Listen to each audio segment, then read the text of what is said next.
All right, Kristin. So welcome. Thank you for joining. I'm really excited to have you. Thank you. Thanks for having me. Yeah, absolutely. I'm nervous. You're nervous? Yeah, I don't know. No, don't be nervous. Now I'm nervous. I don't want to like screw it up now that you're nervous. So you're out west, right? Yeah, I'm in Albuquerque, New Mexico right now. Albuquerque. I knew you're in a different time zone, but I wasn't sure exactly where. So I asked you to come on this podcast because I've been following you on Instagram. I don't know how long. And I was actually trying to think about it today, how I started following you. And I think it was because of coffee. I think Oh, somehow Habit. It might be. like Habitat Coffee. Is that how you say it? Habitat? So yeah, it's Habit Coffee. And I'm just one of the sponsored athletes for it. It's actually run by Bonnie Schroeder and Matt Vincent. So if anybody's familiar with Hate Brand, they run that as well. And yeah, they just asked me to start using it and promoting it, and Well, I'm glad you did because I think that's how I started following you. I'm not even entirely sure, but Nice. along the way, it's been cool to watch kind of your journey. I mean, so when I started following you on Instagram, you were bodybuilding, and then you kind of transitioned to powerlifting. And I mean, your bodybuilding career or whatever you want to call it was awesome to watch. But honestly, your powerlifting, I mean, you're probably a third of my size, and you're like deadlifting, like we're almost on like the same level deadlifting. Embarrassing for me to admit, but it's been really cool to watch. So I asked you and I reached out to you and I was like, hey, I think your story would be really compelling. And I think you've got a lot of points probably along the way that I can learn from, that others can learn from. So thank you for joining today. Yeah, thanks. It's definitely kind of an interesting story. Really, to kind of just sum up that part, I did bodybuilding for about 6 to 7 years. I started out in competing in just like the natural shows, which were a lot smaller. There's not as much interest in them. But being a natural athlete, I wanted to do my first show on a level playing field. So I competed there. I won my first show and I was just hooked. I met some really awesome people who were super supportive. And then I was like, well, if I really want to be a big time competitor, I need to compete in the NPC, which is not drug tested, but there's such a high caliber level of athletes there. So I competed in NPC for about 4 or 5 years. I would do really, really well locally and regionally. I'd win shows. I'd get qualified for nationals, and then I'd go to nationals and I would just be beat by girls who were 20 pounds heavier than I was at the same height. They were just massive, but I loved the challenge of bodybuilding. I loved seeing that the work that I put in directly reflected what results I saw. And just being able to change how you look is such a crazy idea to me anyway.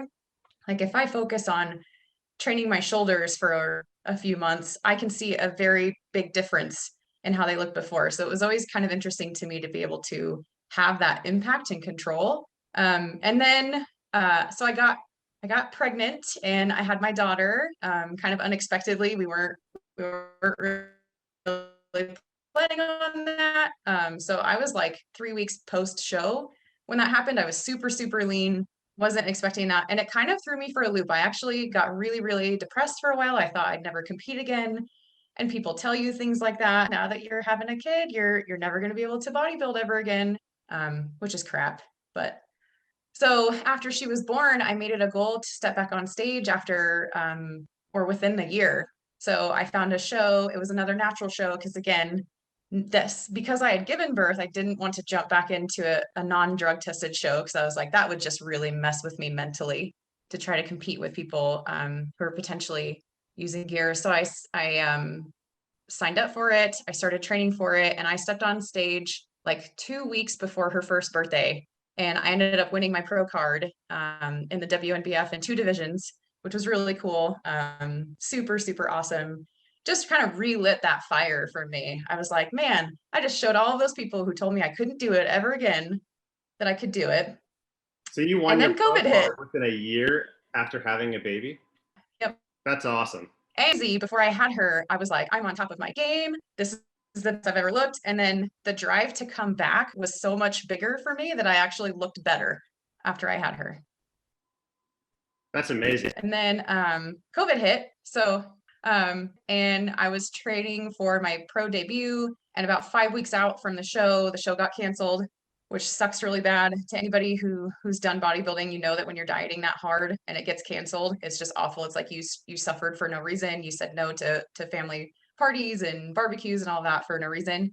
So I just kind of started lifting heavier in our garage. Luckily, we had a really big garage gym already set up. So I did that.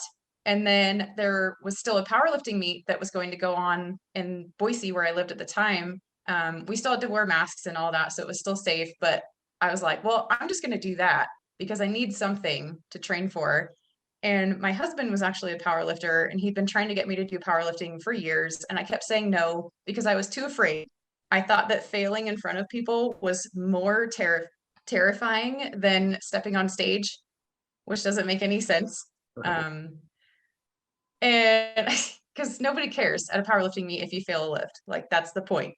But so I entered that and I won that. I won my class. I won the best overall female lifter. And I was just so hooked after that. It's so much fun. And I did fail, but I didn't care. Yeah, it's so fun. I couldn't imagine walking on stage in a bodybuilding contest and then thinking that there's something more like exposing, more risky than that. I mean, like more vulnerable. yeah, Yeah. more vulnerable, right? I mean, like that, like failing a lift compared to walking out on stage and like nothing, and very little like that. Mm-hmm. It's amazing. It's amazing that you even, I guess it was just because it was new, something different. No, I think it was a fear of failure. I don't like to fail. And so failing a lift in your garage is one thing, but failing it in front of other people when they're like cheering for you and they want you to get it, that was so terrifying to me. But it's so funny that COVID is the reason that I started powerlifting. I don't know if or when I would have done it otherwise, but yeah, I was like, yeah, I'm just gonna do it because I need something to work on while all this other craziness is going on. And then while I was there, I had so much fun and I exceeded my expectations on my lifts. So now I'm addicted. So what are your numbers? What are your PRs? So best in competition, my squat is 303, my bench is 198, and my deadlift is 319. I've hit in the garage, I've hit a 330 deadlift and a 205 bench. And what do you weigh? And I weigh between 123 and 125 pounds. Unbelievable. So that like Yeah. I weigh 255. So I would need to be essentially deadlifting like close to 700, 750. That's cool. I say my deadlift isn't even considered elite by a lot of standards, that's also mind blowing to me. The girls can lift so much weight in powerlifting. But isn't it unique though that, I mean, like I feel like if you made a few changes, you could go right back to bodybuilding. Yeah. Yeah. My diet is relatively the same.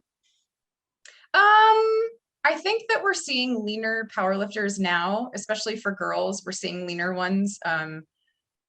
There's a couple that I follow that Heather Connor she's like 99 pounds and she pulls over 400 and she's just this little tiny thing.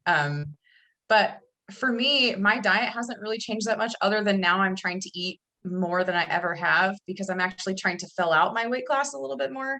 My weight class cutoff is like 132 pounds.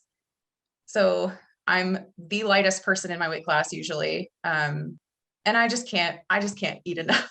It's a struggle. I tracked food when I was bodybuilding during the season. So I would track it for 16 weeks at a time, every single bite, every single drink of everything. And I don't want to live that way.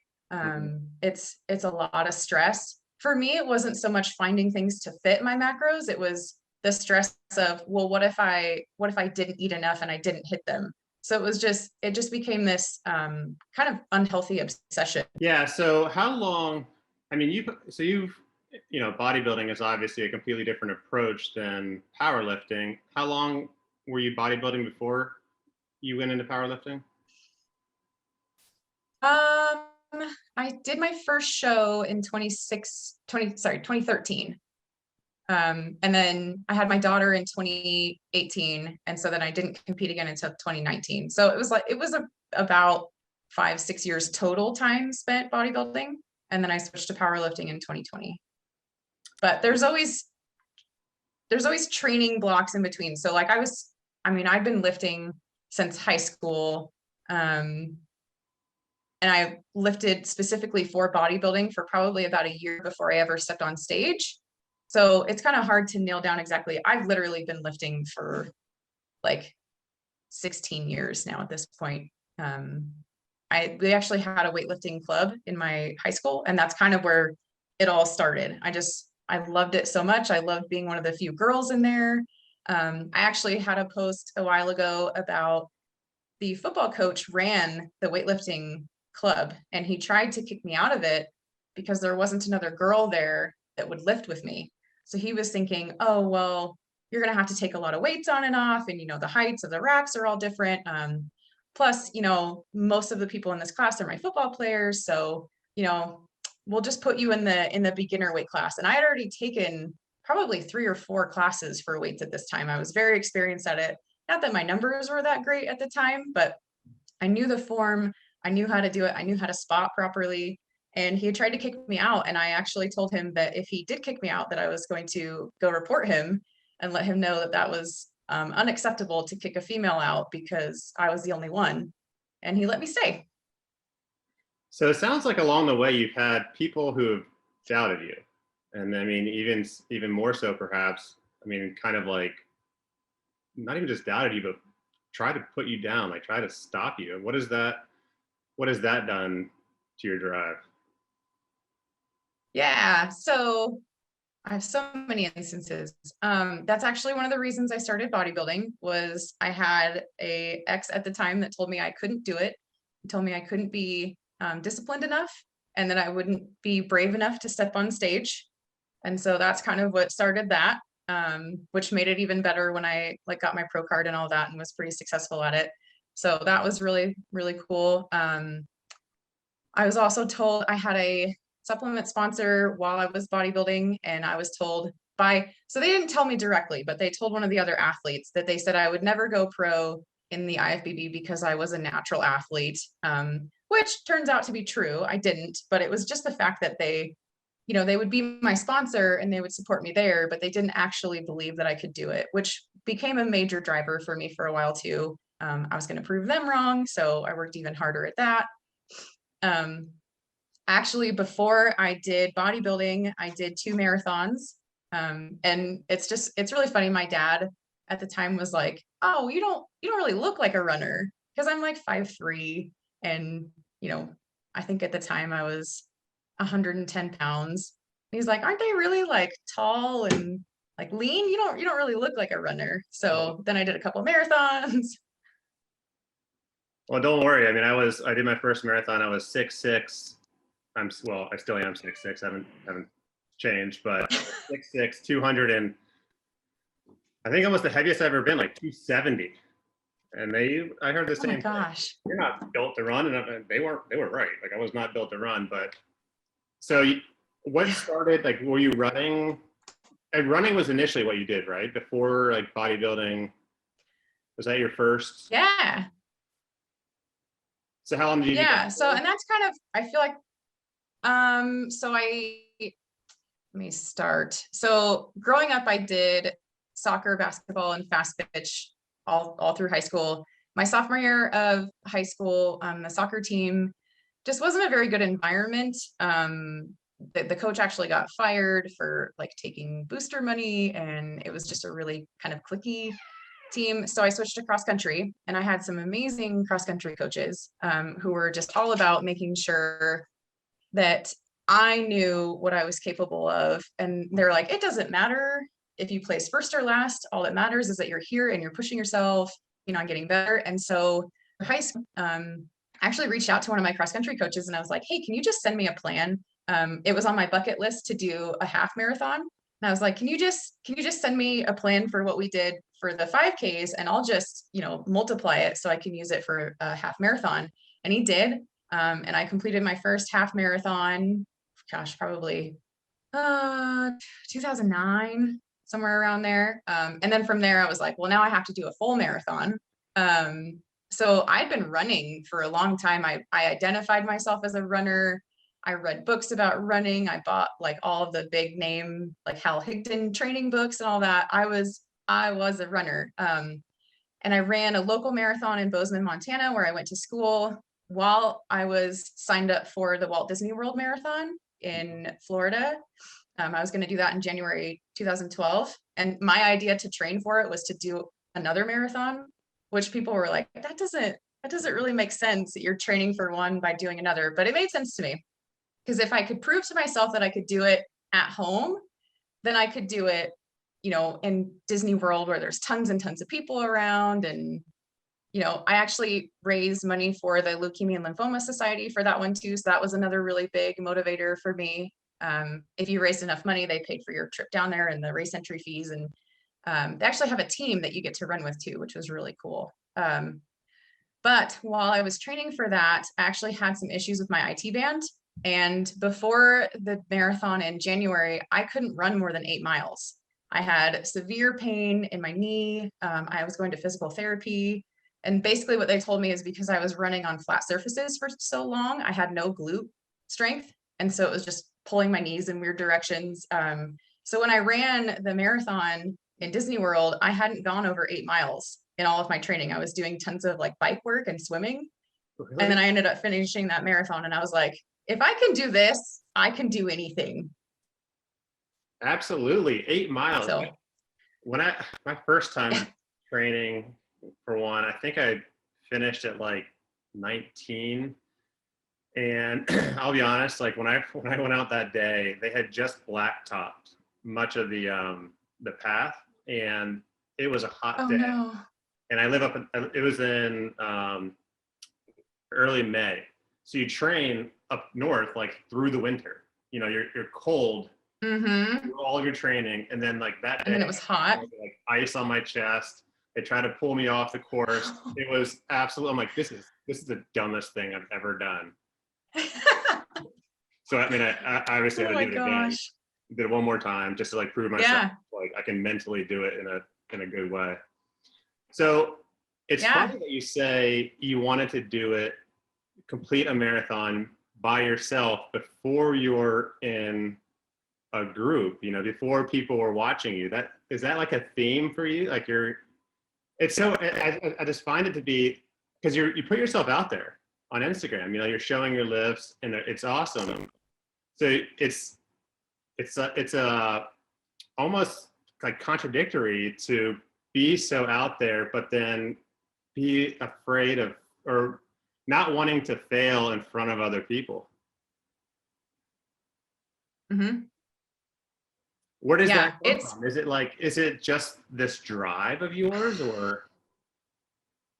I think so. I've kind of always, that was really my struggle with sports growing up, is that as soon as I got into my head, things just kind of snowballed. So, I mean, that's my mom has always been like, you are such a good athlete if you would just get out of your head. So I think I have to prove to myself that I can do it before I can show everybody else. I don't really know.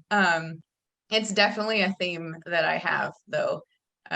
But like you said though, after you complete the marathon, I really think that was kind of the biggest milestone for me, because once I completed that marathon after not having run that distance, and I was solely doing cross training, so I knew in my head, this is 100% going to be a mental challenge for me, because I have this roadblock of, I haven't gone past 8 miles, so I don't know what to expect. And then once I did that, and I was actually running, I met this person, and we ran basically the whole course together. And I was like, hey, I haven't gone past 8 miles. So if I like drop back or do whatever. Like, don't worry about it. I'll complete it. But all of a sudden, but it really did. It made it, when I started bodybuilding, I was like, well, if I can do the marathon, I can do this. I can track food. I can lift weights. That's easy. I know how to do that. And then it was like, if I can mentally force myself to run for 26 miles, being on stage should be easy. So it just helped me like justify, your fear that you have is irrational because you've already done these other things that are harder. So why not just kind of reverse it and use it to motivate you? I will say, being on stage for the first time, I thought I was going to have a heart attack. And it was just this tiny show in Washington. And there were like 7 people, on stage with me. But it's just a totally different, people are looking at you and you're trying not to shake, and you want to look like you're comfortable and you know what you're doing. It's terrifying, but it's a lot of fun. You seem to be very disciplined. Do you think, I mean, the things like you've accomplished, the marathons, the bodybuilding, the powerlifting, they require a high level of discipline. Where does it come from? Is this a trait in your family, or your parents' discipline? Like,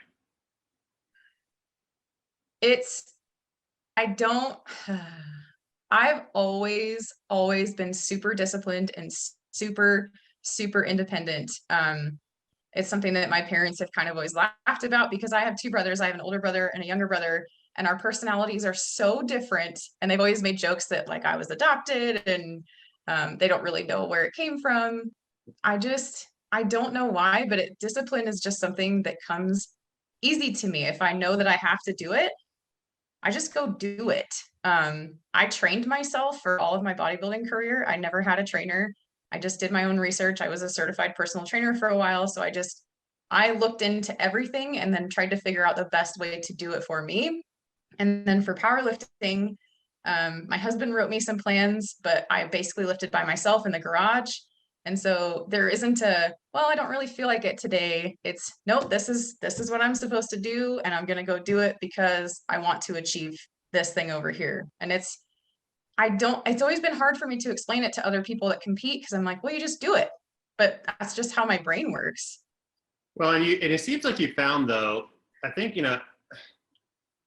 when you find something that you like, right? Like, I mean, it's hard to find, at least in my experience, in my life, it's been hard for me to find discipline or to be disciplined in something that I don't really have a passion for, Yeah. and people, if, I played baseball for a while, and people have asked me like to coach their kids and like help with their kids. And it's not my passion anymore. So and I feel so bad, but like back then it was a passion. And so I don't have that discipline for it like I used to. And even with my own kids, I find that passion has faded from me in my life so much that it's hard for me to be disciplined in teaching them how to play. One wants to play baseball, the other doesn't, and the other one's just too little yet. But I find that when that passion fades, it's been it's just really challenging for me to remain disciplined. So these are things that you're passionate about. What about, do you find that goes over to the rest of your life, or do you have to work to find that discipline elsewhere? I would say yes and no. So, I mean, an example of that would be that I don't want to track my food. There's no passion in tracking my food. Would it be really helpful to me to help me gain the weight that I want to? Of course. But I just don't want to do it. So, and I know how to do it, and I have the app on my phone still, but it's just something that I just don't want to live that stress anymore. So that would be a perfect example of it. In work, I work from home. I've worked from home for over 3 years now. So even before the pandemic hit, I was working from home, and it's so much better for me, because I find that once I'm like logged in and I'm doing my stuff, I'm so task oriented and I like to get things finished. So for me, it works really well, because I'm like, oh yeah, do. Oh, I got my checklist done.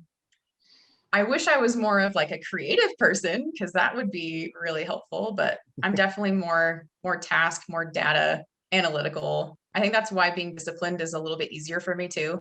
Yeah. So I would imagine you have lists. Yes. Even Yeah, if I forget it, if I write a list, you complete it. yeah. Yeah, I probably could have more lists in my life. I don't, my calendar is just a mess. My list, my to-do task, my wife's always yelling at me to remind me, because it's just out of sight, out of mind. And I'm not very creative. I don't know what I actually have a talent in. I don't think I have many. So maybe I'll find them at some point. Is your There husband you go. similar? Does he have that same discipline as you? I would say yes, but on things that he likes doing. So if it's like working on his truck, or so he's a helicopter pilot, so working on things towards that, definitely. He was also in the Navy for 6 years, so he has that kind of instilled in him. But I think like anybody else, if he's not passionate about it, or if he doesn't really want to do it, then no. Yeah. Yeah. I wish I had more things that I was passionate about so that I could find that discipline, because I know how valuable that discipline is. So let's go back to kind of before, or when you started, like before bodybuilding, when you were working out, maybe even, I don't know how far back we should go, but I think it's always, in all these conversations that I've had with people, they've always talked about like a network of people who have been around them, and kind of this willingness to separate and even remove the unhealthy people from their lives, the ones who, like you had mentioned already a few times, the ones who not only put them down, but like, my one Greg we had on, people told him he couldn't be a Navy SEAL. Like he said he's gonna be a Navy SEAL, and they kind of like laughed at him, and he became a Navy SEAL, and he was a Navy SEAL for 10 years. Donovan, who is on, I think you may have heard his episode. People used to put him, say he couldn't do this or travel the world. I mean, he lived in Guatemala through freaking COVID, like with his family. My brother, he had been put down so many times, and now has 2 successful supplement companies, like super successful. What about you? Have you had that strong network, and if so, what has it done for you? And on the other side, have you had, the negativity from the other side of people? Yeah, I mean, I definitely had some negativity. So I grew up in Washington State, and I went to college in Montana, and there was a lot of negativity about me moving away to go live over there and do that. I was the first person in my family to graduate college, and even like cousins too. So it was, for me, it was always, I knew that I wanted to do these things. And when people, I couldn't, it almost was that like, well, I'm going to, so watch me. And then it was kind of funny to see after I did accomplish those things, like, oh, I always knew you could do it. You're always so awesome. So that was always kind of interesting to me. And then, especially with bodybuilding, it's so hard to be around people that don't understand what you're doing or try to make fun of it. Just even, at work, you're bringing your food and you're eating super plain, boring foods a lot of the time, especially towards the end. And you're always going to get comments from people, well, why don't you just eat this? Or it doesn't matter if you just have one piece, or all that. And I couldn't cut people out of my life because I was really the only person doing bodybuilding. So if I tried to just cut all those people out, I'd be alone. So I really just had to just ignore it. I just had to like kind of, oh yeah, yep, you're right. But I just kept doing it. I would say I had probably a close group of like 10 or so people that really understood what I was doing, who saw the potential, really wanted me to do really well at it. But for a lot of people, they just make comments because they're not doing it and they don't understand it. When I found out I was going to have my daughter, I got a lot of negativity around working out, which was so weird to me. Luckily, the doctor that I had was super supportive, and she was like, "You're one of my healthiest clients. I wish you could talk to all of the moms that I talked to. You're staying mobile, you're drinking lots of water, you're eating really well." Of course, every once in a while I had some sort of ice cream or whatever while I was pregnant. Who doesn't? But I didn't use it as an excuse to just go off the rails.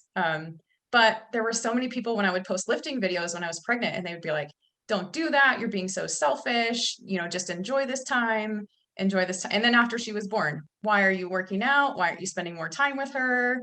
Why aren't you doing this? And I was like, this is an hour of my day, and it makes me feel like me. And I spend all the rest of my day with her. So this is what I do to make me happy and to keep me healthy. Yeah, isn't it funny how people love to just, I mean, they're pieces of shit. And I think this is like becoming a trend of every episode that I've had. Like that phrase has come up in reference to people like this. And Yeah. it's just amazing. And, social media is interesting, right? I mean, like that people are just pricks a lot Mm-hmm. of time because they just want to sit in their sofa, Mm-hmm. complain, do nothing. They see somebody else succeeding, doing something that is outside their comfort zone. So they want to attack them, bring them down. Do you use that at all? Like, do you like see people when they like talk negative about you or whatever it may be? Do you use that to kind of push yourself a little more? Yeah, I do. I also found that only using negative ideas to motivate me got to be kind of an issue. So like I said, when I had my supplement sponsor that said, you'll never be a pro because you're an natty athlete. And I was trying to prove him wrong for so long. And then when I didn't win, I would be so devastated. So I actually had to, and just recently, probably within the last year and a half, I had to reframe that because then it got to be, if I didn't win, if I didn't prove them wrong, then I failed. And failure obviously is a really big thing for me. So I had to reframe it to look at, like, did I improve? Did I do everything I could to get the best results? Did I make smart choices? So like with powerlifting, I didn't tell anybody, but the last 2 weeks before my last meet, I could not pull 315 off the ground. Couldn't do it. I tried, it wouldn't move off the ground. Everything hurt. I cried in my garage. I was so frustrated. And then meet day came around, and I looked at my husband and I was like, you know what? I do this for fun, and it doesn't matter if I pick it up or not, but I'm just not even going to worry about it. And I set my opener at 300, which if you can't pick up 315, 300 as an opener is insane. Right. It's way too high. So, but I was like, I'm just gonna go into it and just have fun with it. And I pulled 300 like it was a feather, and then I ended up pulling 319, and even that was too easy. So it's so crazy to me what your mindset does. And so I can't just use the negative anymore because it doesn't work for me. Because then if I'm not able to do what I think I should do, then it's just, to me, I'm like, oh, I just proved them right. So and luckily I don't have a ton of negative comments on my Instagram anymore. I Mhm. don't know how, but I don't get a ton of negative ones on there, which is great. Yeah, that's such a great point. I mean, I think too, if the negative is only what drives you, like you just have negativity in your head. Like Yeah.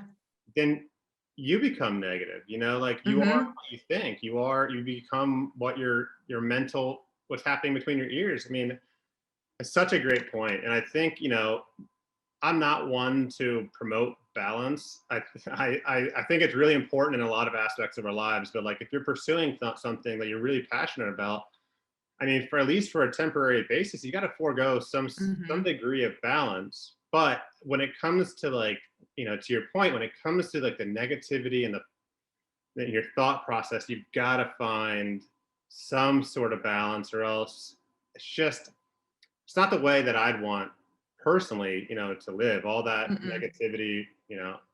So that's, I mean, great point. So what's the positive things that is it the goals that that you're thinking about, or is there other things that drive you as well? Yeah, it's kind of a mixture. I have a really, really close group of friends that all power lift in Idaho, and we have like a private Instagram chat, and they're so awesome, and they're always super positive. Even if I say I suck at deadlifting, they're like, no, you don't. You weigh 120 pounds and you pull over 300. You don't suck. So it's, and getting amped up, and he's like, hey, you can pull this. I know you can. You just have to get out of your head. So it's having that group of friends that has always super believed in me. And then also looking at, I've been powerlifting for just barely over a year. And I went to nationals and took 5th. That's insane. So I can't look at it and be like, I suck so bad. I can't believe it. You know, I have to prove all these people wrong. What I've done in this short amount of time, and pretty much by myself, especially with bodybuilding too. I was so hard on myself. So I was like, oh, I can't get the pro card that I want. You know, having it in WNBF is awesome because it's drug tested and there's some incredible physiques in drug tested foundations. But I can't use the negative anymore. I feel a difference too. Like, you know, when you're just way overstressed and you have no appetite and you're not sleeping really well, that's what I felt like when I was bodybuilding. I was just stressed all the time because I was trying to prove everybody wrong. And in powerlifting, I'm trying to prove everybody right now. Like, everybody believes in me. They all wanted me to do powerlifting from the start. When I was training for bodybuilding and I benched 190 pounds at, you know, 117 at the time, they were like, why are you not powerlifting? Why are you not doing this? In the middle of bodybuilding, you benched 190 weighing 117? Yeah. Yeah. So It you were wasn't, like, were you in prep at the time? Like, were you cut? I was just coming out of it. So I was on that where your carbs are, I mean, all your food really is increased. So you're still really, really lean, but now you're eating a bunch of food and your body is so happy. And I was like, I'm going to bench press today. And bench press has always been one of my favorites because I have really short arms. I'm like, my levers are perfect for bench. And so I just did it. And I remember I have a video of it, but I just remember people are like, why are you not powerlifting yet?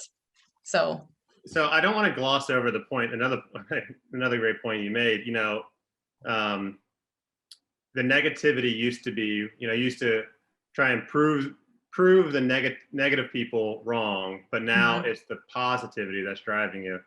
How has that changed your life? I mean, and not just towards these particular goals, not just towards like powerlifting, but overall, do you feel like I mean, does that translate across your life? yeah, for sure. I feel better about anything that I'm doing. It sounds really dumb because I know that there are people that are like, oh, yay, you did, you know, whatever you set out to do today. But I don't know, it's hard to explain. Like, powerlifting is a lot easier to explain it with. So I can hit a lift that's not really that exciting by any standard, but because I hit it and it felt better, it looked better, and overall the whole experience was just better, to me, I'm like, this is way better. This feels better. My body feels better. I'm recovering better. I don't have as much stress. So I don't know how, I mean, it's just hard to explain, I think. Do you think your daughter has do you think having your daughter has any effect on that? Like looking towards the positive instead of, you know, utilizing that negative? Yeah. Yeah. And I always try to encourage her. Matt and I both, it was really funny when she was first learning how to walk. Whenever she'd fall down, we'd clap for her. And so then she would fall down on purpose, so everybody would clap. So it's just, I always want her to feel like she's doing a really good job. And she comes into the gym and like tries to pretend to do lists, and we're always like super positive with her. I also just want her to know that it's okay for her to be athletic. It's okay for her to not look like all the other girls. I was made fun of in high school because I already had, and looking back, I don't, but to other girls, I had delts and I had I had a 6-pack, and that's just how I was. I was athletic and I liked to do weight training, and I got made fun of. And I want her to know that if those other girls make fun of her for how she looks, it doesn't matter, because it just matters if she likes what she's doing. So having her has made a huge impact on me. Yeah, I bet so all of your content on Instagram is awesome. The ones that I always enjoy the most are when she's in there, and the one in particular, I don't know what you were doing, squatting, I think maybe at a recent meet, and she yelled your name. I thought that was, oh my gosh, that was like, I don't care what weight was on there. Like that was going up. And I get up to the bar, do it, mommy. And the whole, and there was no way I was missing that after that. And it's now my favorite video of all time. But she's She cracks me up. She wants to try and do my bench presses. So she'll lay on the bench and try to reach the bar, and she tries to pick up the deadlifts. So yeah, having her in there is always really fun too. Plus she gets familiar with it. She sees exercise as part of, this is what we do.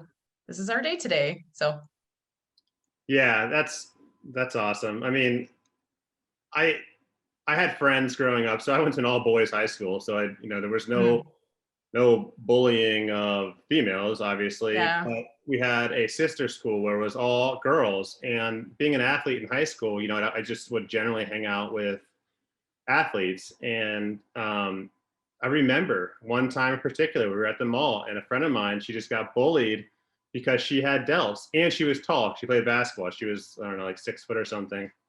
And Oh, I remember yeah. being so pissed off because it was the first time. I mean, my family, I'm 6'6". My mom is the shortest at 6 foot, and Oh my I'm gosh. 6'5". My dad's 6'4". We're not. You don't want to sit behind us at church. It was always like you couldn't see very far in front of us. But I remember thinking like, holy crap! Like, was my mom bullied? Like, was my mom Yeah. bullied? And then it started hitting me like, well, this is bullshit. Like she's healthy, she's athletic, she looks great. I mean, like this doesn't make any sense. So yeah, I think it's awesome. Your daughter's gonna be, even just think about it. Like how strong you were coming through it, and I mean, she's gonna be kicking ass whenever she gets your age. That's for sure. I hope so. So your Instagram name, I freaking love it. Mother FN, right? So I had to go back and look at it. It's Mother Mhm. FN Yeah. Girl Power. Yeah. It's Yeah. awesome. It's all. Thanks. I mean, that the Instagram name alone, mine. I'm like, gee, I gotta really. Mine's Don Roten. Like, what a loser. Once you see your Instagram name, it's like, okay, I know where. What's this about? I know where this My content's going. Yeah, and I changed that mm, probably a year after she was born, and she's 3. So for a long time before that, it was just, I don't remember I think it was K, and then my middle name is Lee, and then some numbers. And then after she was born, it was weird. I was like, this isn't cool enough. I need something better. Awesome. So I Well, set it there. it's pretty stinking cool. Your husband, his is what's his? I was like trying to like do a little research before this. Hover Yeah, Power, is that what his is? yeah, hover power. Yep, because he's a helicopter pilot, and then he also does powerlifting. That's awesome. Yeah, mine really sucks. I'm like looking. I thought we just got a Great Dane dog, and I thought I was super creative with this, right? So her name is Ellie, and I'm gonna screw up her Instagram handle or name or whatever the hell it's called. I think it's the GD Ellie. Yes. So like she bit me one day. Yes. Like, God damn it, Ellie! And then I'm Great Dane, so Oh, PG-13, or I can go R, whatever mood I'm in that day. So I thought that was pretty creative. that is good. That is good. I like that one. So I've got 3 questions that I've always asked every guest. If you only listen to Donovan's episode, I didn't ask his because Oh no. I actually recorded his like way first, a long time ago. But I just didn't upload his until later. But and I should have sent you these in advance. I don't mean to like surprise people. First question. We have a guest coming in right now. Can you see him? Oh, hi. He just woke He up. woke up. Connor's his name. All right. So first question: if there's anybody you could be like, who would you want to be like? And it doesn't have to be a name. It can be like a personality type or something like to that effect. Oh, that's a good one.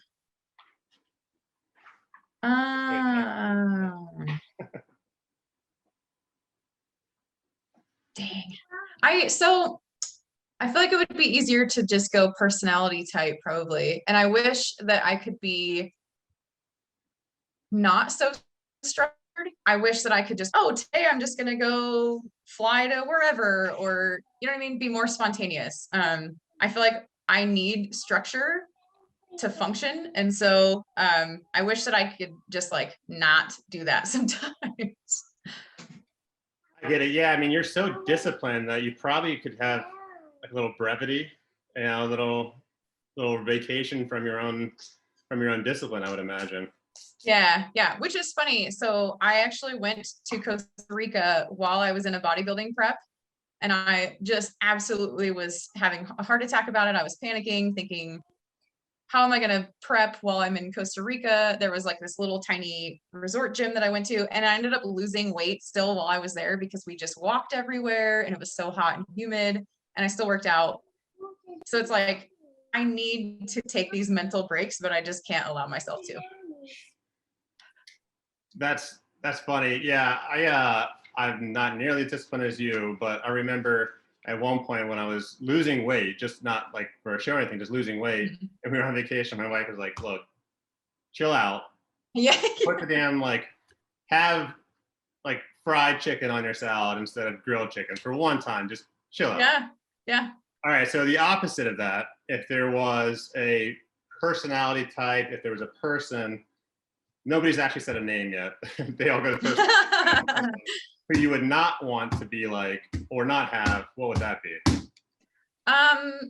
Probably the people who continually say that they're going to do these things and they talk about them all the time, they post about it all the time, and then they never actually try to make any effort towards getting there. It's one thing if you say this is my goal and you work really hard at it and it just doesn't end up coming to fruition, but you put in all this effort. But it's a totally other thing to be like, I'm going to do this race, actually train for it. And then the day comes and you're like, oh yeah, it just didn't work out. There's nothing that bothers me more than people who say that they're going to do this thing and they broadcast it, especially on social media. They broadcast it and they're just all about it and they're getting support, and then they don't put in any effort to it. Yeah, the ones who talk the big game but don't actually do anything. Yeah, they just don't even care to try. Yeah, I'm a big idea guy, and I flop a lot. Like I screw up a lot, and it's mainly because I just suck at not even. I could be a lot better at. I could be, if my wife was here talking for me, she would say, "Don, have fewer ideas and invest your time more in those and the fewer ideas and having like 1,000 ideas and spreading yourself so thin." Too thin. I could do better at that for sure. And the last question, or not even a question as much as advice for, because this is the whole point of this is, the whole point of this podcast is, I started it because I wanted to learn from people like you. And I thought, well, heck, there's got to be people out there who are like me and could get value from these conversations. So we're gonna break this into two questions or two statements or whatever. First, if there's one thing you could do every day, or what is it? What could you do every day to make yourself, and i.e., me or somebody else who could take from this, better?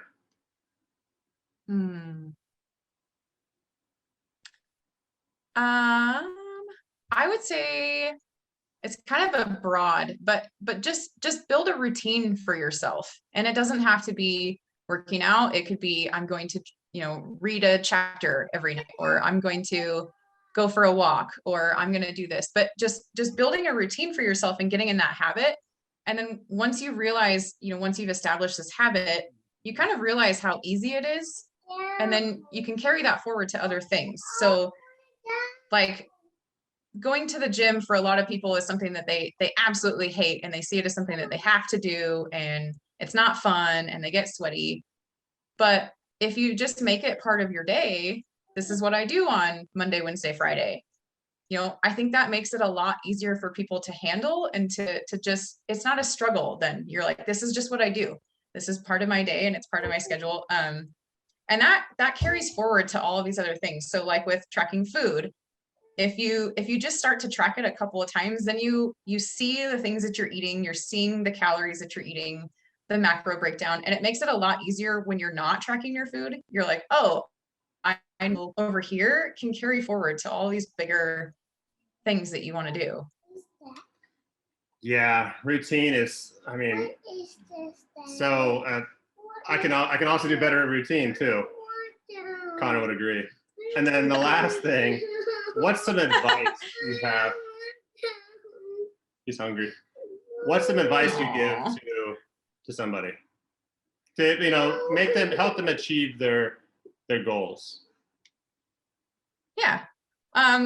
So kind of the whole reason that I post on social media and try to educate people is that I want people to know that it doesn't take like an elite coach or spending tons of money or spending 4 hours in the gym every day. It doesn't take such drastic measures as what some people on social media want you to think.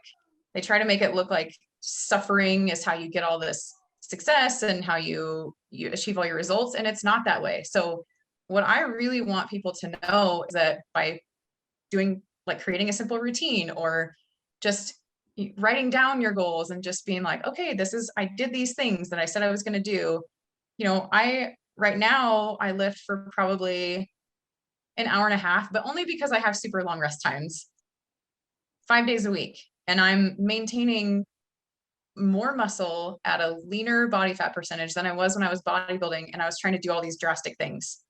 So I wish people would understand that you don't have to be super drastic all the time. You don't have to suffer and diet super hardcore. You don't have to make yourself miserable to see these results. You can do a lot of reading on your own. There's tons of books out there. There's tons of resources on the internet now for training, especially for like running or just general fitness training that doesn't have to do with competing in any sort of way. So just take it upon yourself to do a little bit of research and reading. And I think it makes it a lot easier for you than following just, fad diets and making yourself super miserable. Yeah, I don't think that we own our own process enough, I don't know how to do that. I don't know how. Look, I have taught myself so much from YouTube alone. It's so ridiculous. Like, my wife will ask me how I know how to build something. I'm like, I have to watch YouTube. I don't know. Yeah. It's ridiculous. I mean, the amount of things that you can learn out there, and especially, if you're positive, utilizing that the positivity to drive you, plus being disciplined. I mean, information on top of that, pretty awesome. Yeah. We just like have no excuse anymore to say that you don't know how to do something because it's so easily available. And actually one of the best resources that I found, his name is Dr. John Rusin, and he posts a ton of free content, but it's all about like general population fitness and making sure that you're strong and healthy for longevity reasons and not, just building for aesthetics. But he's got a ton of free resources and I always point people to his stuff. I'm not affiliated with him in any way. I just really, really love the stuff that he puts out. Say his name again, John. Dr. John Rusin. It's Rusin. Is he on? He also YouTube, Instagram. He's definitely on Instagram. He has his own website. He's got like stuff that you can buy, but honestly, he posts content all the time, just with like research backing it up and videos to explain and all kinds of stuff. And he has great content. That's awesome. I think, finding people on social media is such like a fickle thing, right? Like where people love to, it's ridiculous. To find the good ones, the good accounts who are posting like quality content. Incredible. Yeah, right. Where you can actually learn from, like those are so valuable, but it's always it's a slippery slope, and who's good, who's bad, who's full of shit. It's just, it's crazy, but yeah. I'm gonna check them out. That's a super, super good point that I get all the time is, well, how do you believe this person? Because this person said, well, then you read both of their things and you look at what's common between them. And obviously no person knows everything 100%. Best exercises for you or the best diet for you, because a lot of that depends on you personally. But I just like Layne Norton is another one where people either love him or they hate him. So I look at all of their stuff and I just take the pieces that are common between them. And I don't know, you also have to figure out what works best for your body. That's always been a big thing for me too. Stuff that worked for other people didn't work for me. stuff that works for me doesn't work for other people. So it's a lot of doing work on your own, which I think is why a lot of people don't do it also. They'd Yeah, rather just have somebody tell them. right. And I think, especially this day and age, like, and this isn't to get into a COVID conversation because good God, but like, what can we, like, what do you believe? What you have to, no matter who it is on Instagram or Facebook or anywhere, you just have to always, like, even if in a conversation, like in this conversation, like if somebody heard something that I say in one of these episodes and they're like, he's full of shit, I probably am, but like, or maybe I'm not, but like, you got to get your second and third and fourth source and compare everything. Like, why believe at face value anything these days? I mean, you got to like do your work. And I totally agree. I think that is where a lot of people just fall short, not willing to do that work. Yep. Hey, thank you so much. This was great. I'm sorry about little guy. That's okay. No, this was really fun. I don't know why I was nervous. It's that, it's that weird, I don't know, thing. Well, you had me freaking nervous for a second there. And I'm like, what the hell is she nervous about? Like, I'm going to screw up and not ask the right question, or like, I'm going to be done and be like, oh shit, I should have asked this. I forgot to ask that. Think about this. And so I'm glad you overcame your nerves. Yes, me too. All right. So Mother Effin Girl Power on Instagram. Anything else you want to shout out before we sign off? I have a blog, but I haven't posted on it recently. That's another thing that I could be better about now that I think about it. It's evolvingstrength.com. And it's just kind of more, it's a lot of like my story and how I went from running to powerlifting now. It's got some like nutrition and cardio stuff on there too. So yeah, if you feel like it, you can check it out. Are you doing online training or anything like that, or no? Not anymore. I used to. And it just got to be one of those things where I felt like I couldn't give enough attention to it that I wanted to, because I also work and I have a toddler, and I don't want somebody to feel like they're getting a cookie cutter program and I just say, here you go do it. Let me know how it works. I loved training, but it's just something that I don't have enough time to devote to right now. All right, awesome. So you put the website out there, and in this episode, you did say people who mention goals and they don't follow through on them. So I know. You got to keep. I know. Yep. No, I'm just kidding. Hey, Kristin, it was awesome. Thank you so much. Everybody check out our website, follow her on Instagram. Awesome content. You're the best. Awesome. Thank you so much.